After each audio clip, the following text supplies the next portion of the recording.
I, 24 male, think my girlfriend, 25 female, is cheating on me. Original story. The past few days, my girlfriend has been acting a little bit different. She hasn't been returning my texts while we're both at work, and I haven't talked to her until I get home. She's been neglecting our animals, leaving the litter box a mess, not giving the dogs water. She comes home, and then as soon as she walks in, she showers and changes and says she's going out with her friends. I don't see her unless it's 20 minutes before work into the morning. Even then, she doesn't even talk to me except excuse me when she needs something in the bathroom. I ask her what was wrong, and all I get is nothing, I'm fine. The past couple of days, she's been getting phone calls, excusing herself, and being on the phone for an hour or so. I haven't gotten up the courage to put my ear to the door and listen to what she is talking about, nor have I gone through her phone. The reason why I've decided to seek advice is because I took her car to get service this morning, and in the car I saw she had receipts from the drugstore that had a purchase of condoms on it. Red flags flash because A, we do not use condoms. We're at a stage in our relationship where if we get pregnant, we get pregnant. We've been together since we were 19, and if that happens, we're both ready and willing to step up and be parents. At least I think we're still there. B, to get real, whenever I use a condom, I get hives on my penis. I've been to the doctor about it, and I've been told that I have latex allergy. So we stopped using those as soon as I got that diagnosis. I wondered if maybe one of her friends bought them and left the receipt. But the chances of that happening are slim. Then to make me even more paranoid, I saw that she blocked me on Snapchat. I can't see her story and I can't see her score anymore. She's gone out with her friends all the time and I never had a reason to worry. But before, she always had dinner with me and we've just spent a little bit of time together. Then she goes out with her friends and then I invite mine over or do some work. I'm scared and not really up for finding out the truth. But I need to know, I have to. And now for the advice before reading the update. There's no reason to go into PI mode. The next time she comes home, ask her when she's moving out and how the animals will be cared for. If she gets defensive and tries to deflect the discussion, e.g., you went through her car, ask to see her phone, don't argue about it, just ask. Then tell her it's time for her to take her cheating ass somewhere else. I've found that my gut feeling is always right. A tactic I use on kids when I don't know what they're guilty of but want to find out and I'm asking specifically is do you have something to tell me? And if they say no, you say, are you sure? And if they start to get defensive, stand your ground and be like, I'm asking so I can hear it from you. I really know the answer, but I'm giving you the chance to be honest. Don't answer anything else. You always need to go back to, I just want to hear it from you. They'll probably be like, what are you talking about? And you just need to be like, you know what I'm talking about, but I'm waiting to hear it from you. Sometimes they'll stand their ground even more and keep saying no, and you have one of two options. You say, okay, leave it at that and be ice cold to them, or you say, all right, I'll leave then. That all makes it seem like you know when you don't, but it scares them because they believe you do or will believe it at some point. Dude, she's probably like 99% cheating on you. The condoms thing is a huge flag. You can see a quilt with all these red flags. Even if she isn't cheating, she's completely checked out of the relationship. Leave before she gives you some of that hyper-strong chlamydia the CDC is warning us about. Whether or not she's cheating on you, the important thing is that you think she is, which means your relationship is dead in the water. As long as you two remain together, that suspicion will continue to exist. And the more deeply you become involved with each other is the more difficult for you to break up. Edit. I appreciate the advice about how NFP is not a form of contraceptive. I get that. It's definitely not something to do if you don't want children. However, before this cheating and sneaking around began, we were headed towards marriage, me planning on proposing for our 6-year anniversary in January and wanting to start a family right away. For us and the state of our relationship at the time, and specifically for my latex allergy, we were comfortable with doing that. We were committed to it and had no problems or scares during the 5 years that we were doing it. Please guys, the last thing I want is to be scolded that I shouldn't have used that method. I'm just looking for some pick-me-ups and kind words. Let's put all that other stuff aside, thank you. Now for the update. Update. As of yesterday, I asked her why she had grown so distant. She didn't provide an answer, so I directly asked, is there another guy? She confessed to seeing someone she met on Tinder. She expressed that I wasn't the one for her anymore, finding no satisfaction in our relationship and considering me a weight in her life that held her back. Despite sacrificing an income to support her dream career, I've always respected her needs and wants, striving to be a decent boyfriend. She requested an immediate breakup, planning to move her belongings to the new guy's house. I agreed, asking her to take all of her stuff at once instead of making multiple visits. She wants nothing to do with our pets, so I'm keeping the cat and giving the dog to my mom, who could use the company after my dad's recent passing. Witnessing her coldness without any hint of remorse or tears is truly hard. Tomorrow, she's moving her belongings to the new guy's house using her dad's pickup truck. She revealed this relationship has been ongoing for 2 months, which feels unsettling as we were still intimate during this time. Despite the advice on using condoms, we were practicing natural family planning, tracking her fertile days to avoid pregnancy unless we actively tried. I'm devastated, as I've grown to love and evolve alongside this woman. It's unbelievable how much she's changed in just a few weeks. I hope she finds genuine happiness and what she truly wants. Edit 2. Wow. Thank you for the overwhelming words of wisdom and support. To address some frequently asked questions, I have no intentions of reconciling with her. She made her desires clear, and I will focus on my job, family, and friends. I've severed contact and will not entertain any attempts from her to reconnect. While I wasn't her first boyfriend, I was her first serious one. We began dating at 19, sharing significant milestones such as moving in together and building a life with our pets. I believe there's someone better suited for me out there. Your support is uplifting. For now, I'll concentrate on advancing my career and taking care of my family, especially since my dad's passing in July. When the time is right, I'll be ready to date again and find the right person. Based on suggestions from friends and many of you, I'll get tested on Monday morning. While I don't suspect any issues, it's important to be cautious. So Monday morning, I'll ensure everything is okay health-wise. Story 2. My boyfriend and our circle of friends pranked me on my birthday, and I ghosted them because of it. Plus update. Original story. I, 27 male, met my probably soon-to-be ex-boyfriend Alex, 29 male, 2 years ago through a mutual friend of ours. I never expected he'd be interested in me because when I first met him, he had only been with women. He came out as bisexual to me and our friends not too long after that, and that same night he hinted that he was into me.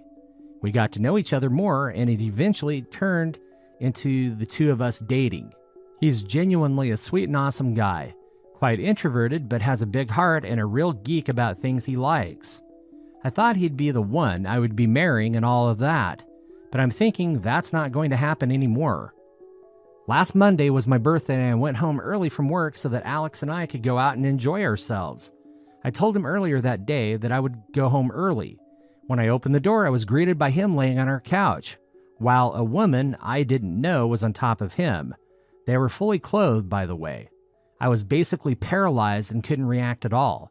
He eventually saw me and had a surprised look on his face, but he also looked like he was trying to hold in his laugh. The woman also looked like she was about to laugh as well.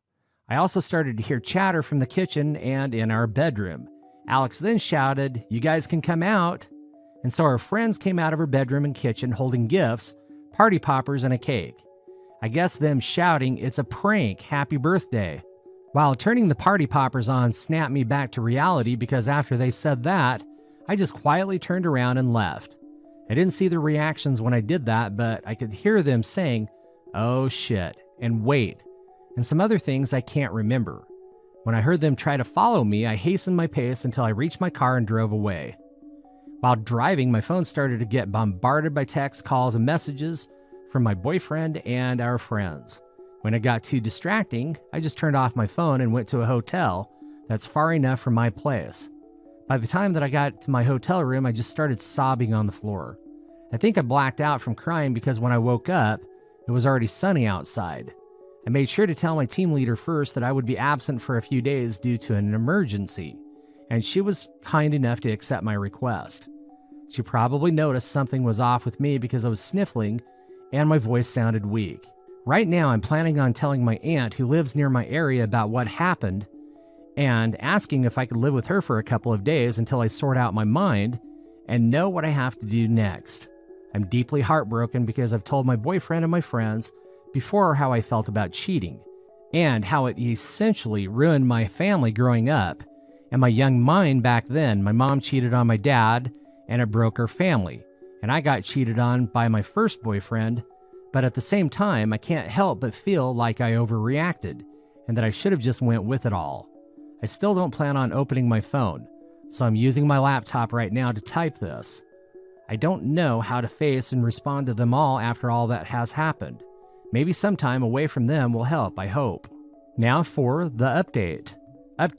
Hi there, I'm sorry it took me a while to post an update. I've been busy and I also got back to working 2 days ago, so I don't really have that much free time on me anymore. But before I get started with the actual update, I would like to thank everyone who has given me their advice and wisdom, along with those who wished me well and a belated happy birthday. You folks really made me feel happy even after all that has happened. I never thought internet strangers could be so kind, lol. Normally I confide with my friends whenever I had a problem. But since they somehow became part of that problem, I thought maybe going here would be a good idea, and I guess it was. Truly, thank you to all of you. Although even if almost all of you had nothing but great advice and nice things to say, there were some who were skeptical or were even harsh, specifically in the way that I just ghosted my boyfriend and everyone at that surprise party. Truth be told, I could have done something more mature, or some would say, but really in that moment all I could think of was remove myself from that situation, because I wouldn't know what I would do if I fell back to my old self. Also, sorry for any typos. I wrote this all on my phone. If you want to go directly to the update, just scroll past this upcoming wall of text. For context, I found out my mom was cheating on my dad at 14 years of age. I got home from school early and found out that the house was empty. I went upstairs to go to my room, but as soon as I got near to my parents' room, I heard these faint sounds of sex, and it didn't help that the door to the room was slightly opened. Curiosity got the best of me, and I decided to take a peek inside. And there she was, my own mom cheating on my dad with his coworker. I felt like I was going to be sick, like it was some sort of nightmare. I froze there for a few seconds before my dad's coworker noticed me and immediately alerted my mom that I was watching them. When my mom finally realized what happened, she started calling me out and tried to follow me, but I got to run to my room and locked it before she could catch me. My mom was frantically calling out my name and knocking hard on the door, but all I could do was cry. The realization that the person I was calling my mom wasn't the person that I thought she was hit me like a ton of bricks, because I used to adore my mom. She was always around while my dad was working full-time, which made me resent my dad because he was never around. I remember hiding in my bed sheets and eventually falling asleep. I was woken up by my dad knocking on my door and calling me to come out. I had to comply, of course, and when I opened my door, my dad was standing in front of me with my mom behind him. He gave me a tight hug and asked me about the guys who bullied me while I was walking home from school, and I was confused. When he mentioned that, I then saw my mom looking mad at me and basically telling me through her face that I should go along with it. As much as I hated it, I went along with it because I didn't want to hurt my dad. Since then, I've decided to fully ignore my mom unless it was for a chore or something important. And when I moved out at 18, I made sure to go no contact on her and only talk to her when my dad wanted me to. My mom and dad eventually divorced after I moved out. Turns out he always knew, but didn't want to do anything about it until I moved out because he didn't want me to live in a household riddled with arguments and stress brought upon by divorcing couples.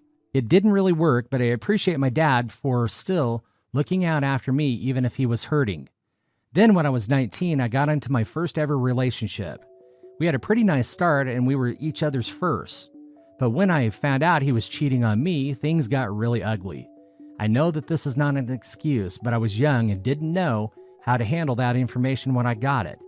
And knowing how much I hated cheating, I basically went crazy on him and turned to destroying his stuff, deleting all copies of his thesis, and even went as far as doing this insane Facebook rant where I exposed his cheating and posted pics of him and the guy he was cheating on me with, and even mentioned his mom and dad in the post, and outing him without his consent. I deleted the post just 2 days afterwards, but the damage has already been done, and my ex ended up moving away and living in another area because of my post. Obviously, I'm thoroughly embarrassed and ashamed of what I've done, and I still regret doing all of that.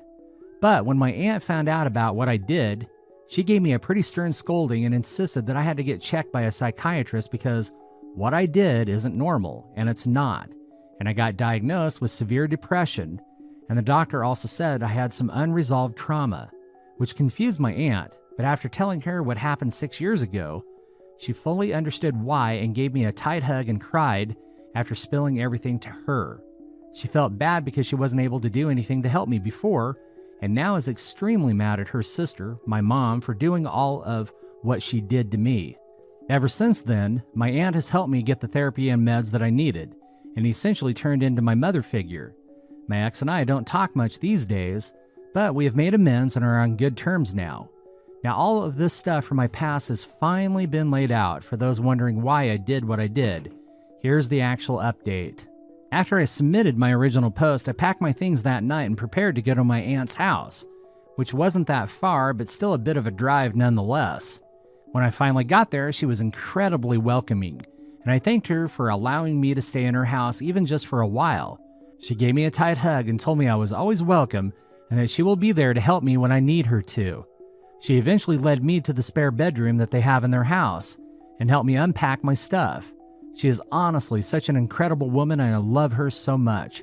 She's basically the mom I've always wanted. Once I was done unpacking, I was again confronted by the fact that I haven't opened my phone for quite some time now. I've avoided it for so long that I didn't think I could open it again, but I knew I had to. The moment my phone booted up, hundreds upon hundreds of text chats and missed phone calls popped up on my screen. Even if I was still hesitant, I decided to open my chats and looked at my friends' group's group chat first.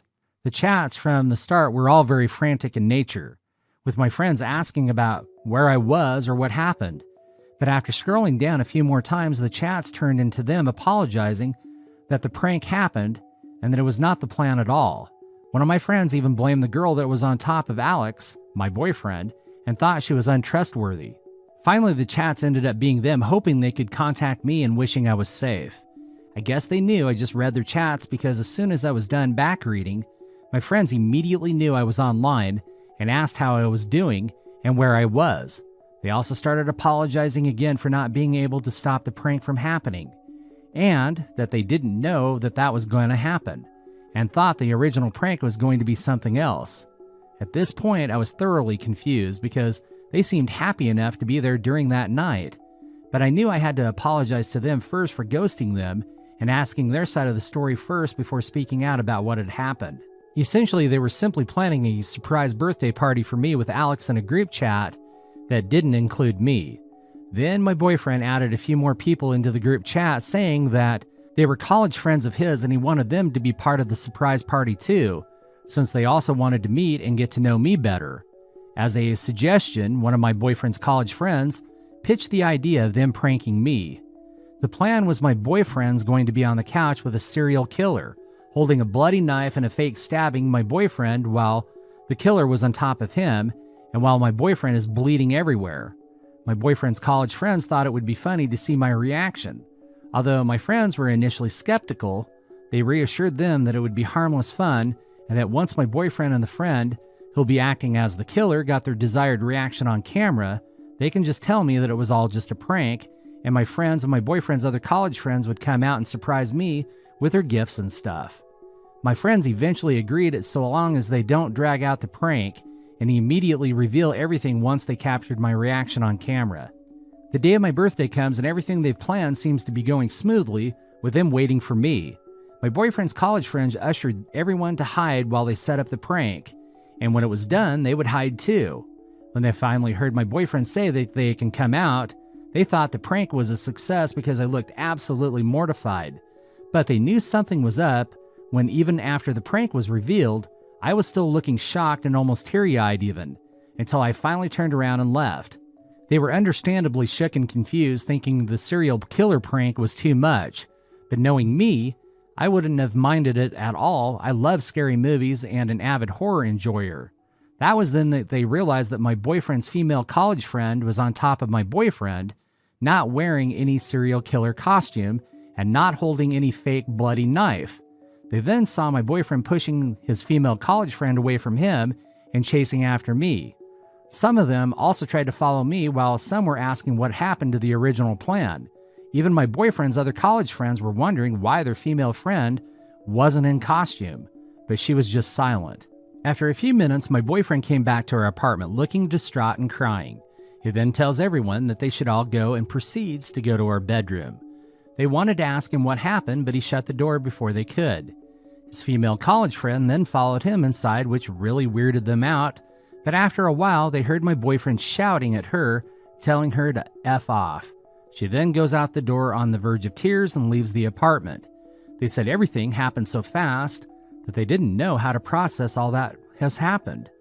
Not too long after that, though, they realized I was missing and started calling and texting me, but I didn't respond to any of them. Eventually, I was unreachable. I turned off my phone and decided to just go home and wait for me to respond. My boyfriend's college friends apologized profusely to what has happened and didn't mean for any of this to happen, but they basically just ignored them. They then followed the retelling of their side with videos that they recorded that proved their accounts, along with an apology and wishing that I was doing well. After my friends told me what had happened on their point of view, I felt really terrible and apologized again for ghosting them and telling them that everything that happened was none of their fault. I told them that I would make it up to them soon, but they reassured me that they accepted my apology and are just happy that I'm alive and well. They also pitched to have a late birthday celebration with me this weekend, and my boyfriend and his friends aren't included this time. I, of course, happily agreed and thanked them for being such great friends that I really couldn't thank them enough for being such an awesome bunch of people. The morning of the next day, my aunt knocks on my door and wakes me up, telling me that I have a visitor downstairs. She looked a bit mad, so I can already tell who it was. It was my boyfriend Alex, carrying this beautiful bouquet of flowers and my favorite chocolates with him. Even if he looked amazing, his face was the complete opposite because he looked like he was crying for days. I asked him how he found out about where I was and told me that once I turned on my phone again, an app on my phone, that we both have notified him of my whereabouts. It's basically an app that allows you and your trusted friends to share your locations in real time as long as you have an internet connection and your locations is on. I was a bit frustrated that he actually came here to my aunt's house, but nevertheless, he was already there, so might as well just hear him out on what he had to say. He basically reiterated what my friends told me, but he added in some more details that my friends didn't know about. Apparently, his old college friends reconnected with him after he lost touch with them after they graduated. They found his Facebook account through some searching and wanted to ask him about his life after all these years. They were especially happy when he told them that he currently has a boyfriend because they secretly knew he was bisexual, but didn't want to make assumptions or make him feel weird about it. Alex eventually tells them about me, and he mentions that him and our friends are planning a secret birthday surprise for me, and they immediately wanted to be part of it. After they were added to the group chat, they started suggesting on ideas of how to make the surprise much more fun, until their female friend, we'll call her Anna, suggested that they do a prank to surprise me. Alex's college friends were immediately on board because they saw TikToks of it and they thought it was really funny. But my friends were obviously skeptical. Eventually, they agreed what the prank was going to be and that the prank wouldn't take too long. Anna volunteered to be the serial killer since it was her idea, and they all went and did their parts of the surprise so everything would be ready when my birthday comes. The day of the surprise party comes and everyone prepares for my arrival. When Anna and Alex went into their assigned positions for the prank, he wondered why she still wasn't in her costume and their props were missing, but all she could reply was that she forgot. Alex offers to find the costume and props, but Anna insists that there's no more time and that I was going to be arriving here pretty soon. Alex at this point was extremely uncomfortable and wanted to get out of their position, but before he could do it, I've already opened the door and saw them. He admits that he effed up by laughing a bit at my reaction because it was exactly the reaction he thought I was going to make, but he immediately realized what it looked like and called everyone to come out to save himself from the embarrassment and give context to what I was seeing. When he realized that that didn't work, he forcefully pushed Anna away to chase after me, but he wasn't able to keep up once I got into my car. It then sunk into him that he effed up big time, and that's when I drove away. When he remembered my trauma about cheating, which made him cry while returning to our apartment, he tells everyone to leave and retreats to our bedroom, not really knowing what to do. To his shock, Anna comes inside her room unannounced and starts comforting Alex. He repeatedly tells her to leave and that he'll be fine. But what really set him off was Anna asking him, "So, does that mean you're single now?" That's when he realized that she did it on purpose. Alex then shouts at her and angrily asks her to leave, which she then complies to after looking like she just embarrassed herself. Alex is in tears at this point, and he tells me that he wishes he didn't agree with the prank. He's cut off all contact with his college friends for now and is incredibly sorry about what had happened. He then starts hugging me really tightly and says that he loves me so much and that he's scared of losing me. His words alone also made me cry because even after everything, I still love him deeply, and I do believe everything that he said. After a minute or two of us hugging and crying, he lets go of me and tells me that we should get back to our apartment, but that if I still need some time and space, he'll gladly give it to me. I gave him a kiss and respond to him without me asking him to help me pack my stuff. Of course, I gave my aunt the warmest of hugs and told her how much I appreciated her for helping me. She was happy things got resolved, but also jokingly threatened my boyfriend that if he did something stupid or hurtful to me again, she'll personally whisk me away to safety and away from him. My boyfriend laughed, but I think he was just hiding his nervousness. Now I'm back in our apartment, and Alex even offered to throw away the couch that was used for the prank. But I declined since it's a pretty nice couch and everything that has happened was something no one wanted, aside Anna probably. I've already made amends with my boyfriend, and we've both given each other, and my friends are happy that things worked out in the end. Alex is probably now invited to the weekend party, but I've yet to ask them, haha. Don't worry, I'm also going to get in touch with my therapist soon and book new appointments with her per the suggestion of my aunt. This has all taken a toll on me, but I'm glad to have the support of my boyfriend, my friends, and everyone who has read my post and shared their support to me. Also, I realize that this update is probably not what most of you wanted to happen, and as much as I was close to just giving it all up, I never had a reason in the end, and I'm glad I got to hear their sides out before making any huge decisions that I might end up regret later. And I do trust my boyfriend and my friends since they all sounded sincere and they did have proofs to back them up. I think this is going to be my last update since everything seems to have been resolved at this point, but I'll try to make an update if ever something happens, but I hope that's not going to be the case. Once again, thank you everyone. That's all for today. Please check us out in the next video. Thank you.